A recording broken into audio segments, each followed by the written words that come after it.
My next guest is super excited. I think I'm the one who's excited to celebrate and share the culture, traditions, and values that unite the Hispanic Heritage Club. Here to tell us more, we welcome Walter Valencia to the show. Yes, I'm Walter Valencia. I'm the president of the club. Hi. And also I'm a Spanish teacher at the village. You are? Yes, from 1 to 3 every Thursday in Clubhouse 3, room 2. Clubhouse 3. Yes. And so do you take beginners who've never attempted? 1 to 2 beginners, 2 to 3 intermediate and advanced students. 3 years ago we started with the classes. We continue with that. Really? Yes. So how long does it take for someone to go from zero knowledge of the language Depend to on the student. being able to speak fluently? Depend on the students. Some students, they probably a year, 2 years, or more than that. Usually when we use I work for the Santana University School District for 24 years. Oh. So I was in the bilingual program. So usually the newcomers takes 5 years to learn the language. Mm-hmm. After 5 years, they are fluent in the foreign language. In that case, English. Interesting. So for Spanish, or no Spanish speaker, that's the same way. Interesting. So I know a little bit about Chinese too because I live in China. So did you? More of my students, they come in to join the club.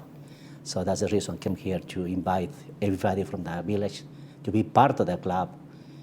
And also to mention, we talked a few minutes ago about the Cinco de Mayo. Yes. That's one of the celebrations we have.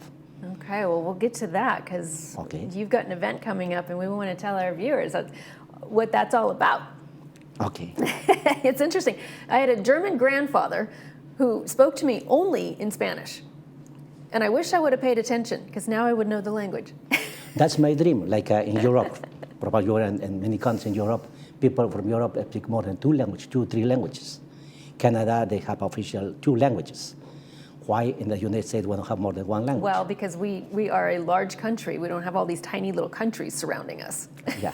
That's why we don't get to practice as often as they do. No problem. Anytime. Oh my goodness, Walter, you're funny. So give us, why was the club formed? Okay. Give us the background, give us the history. When I came to the village 5 years ago, during the pandemic, I noticed that too many clubs, but now with a Hispanic name. That's very surprising. I talked to my wife and I said, here's one other picture. We need to create, one club for Hispanic and whoever wants to join the club. So I came to the recreation center. I talked to William, what's the requirement to open the club. Okay. And he gave me the form and said, you know what? At least you need 25 residents to support you with this, to submit the application. Well, in that time, I met only 10 Hispanic people, no more than that. So now what I have to do? But I talked to my friend, Danny, who is a Taiwanese guy, and he said, no problem, Walter. I can find the rest, to the people that support you to create the club. Mm-hmm. So I keep the form, in less than a week, he gave me back. So more than 25 people, I come back to William, and I keep to him. He said, okay, when we have opening, I'll let you know. So after 3 years, wow. One day I received an envelope and said, the village accepted your club, your Hispanic club. 3 years? After 3 years. Oh my goodness. So 2 years ago, we started recruiting people. We invite more people. We started with 8 people. Now we are 54. 54? Yeah. Congratulations. That's Thank fantastic. You. Most of them are from Mexico, but we are people from South America. I'm from Peru. From South America. We don't have any from Spain. So if somebody in the village is from Spain, we invite them. We need somebody from Spain. Oh, yeah. We have from Puerto Rico. And some of my students, they join the club too because they want to practice Spanish because our meeting, all events is given in 2 languages, Spanish and English. So that's a commitment for us. That's why they come to practice with us. That's fantastic. So what other ways are you promoting cultural awareness in your club? We have 4 main events throughout the year, like Cinco de Mayo. In July, last year we celebrated the flower, the independence of 5 countries. That's include United States, because it's our country too.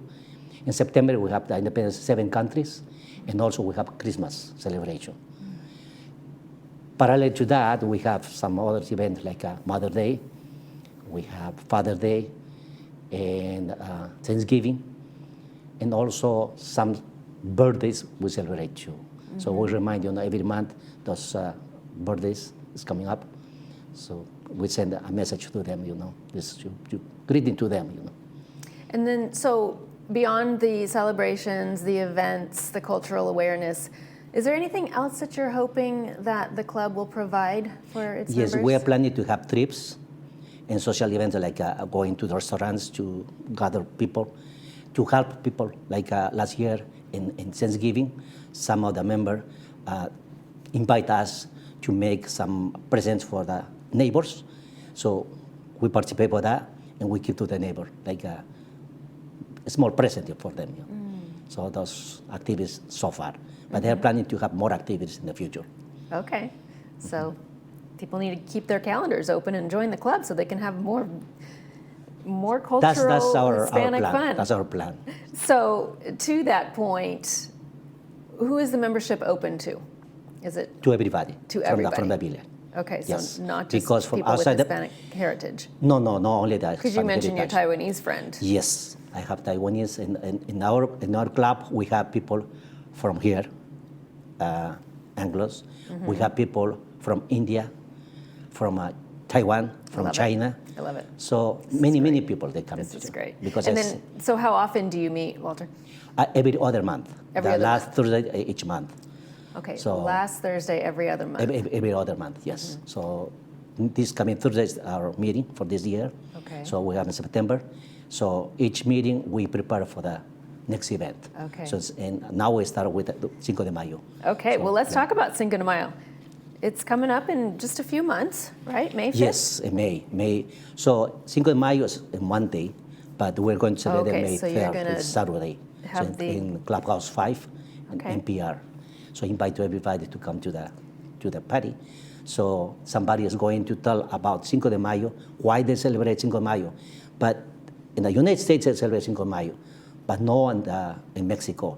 In Mexico, in Puebla, where there's a battle in Puebla, they celebrate, they have a parade, but no in all the rest of the states in Mexico. You know, I've heard that before. That's interesting. The more famous is in the United States than in Mexico, the Cinco de Mayo. I don't know why. Probably they like to have more party here. That I seems don't a little bit opposite, right? It's the opposite, yes. Yes. Well, regardless, we're going to invite people to head on out to celebrate Cinco de Mayo on Saturday, May 3rd. I know that's a few months away, but it'll be here before we know it. Yeah, that's our draft.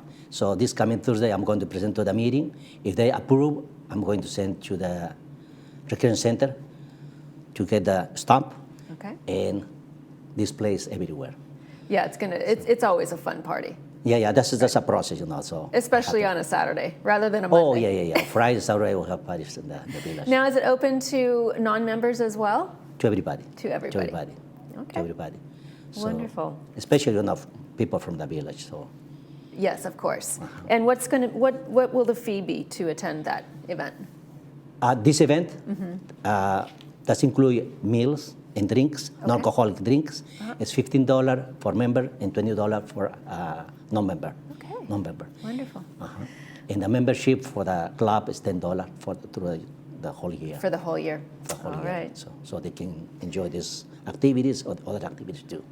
Walter, thank you so much for being here with us today. I really Well, thank you enjoyed for speaking with you and learning a little bit inviting more about us. the Heritage Club, We'll be here next time Hispanic too. Heritage Club.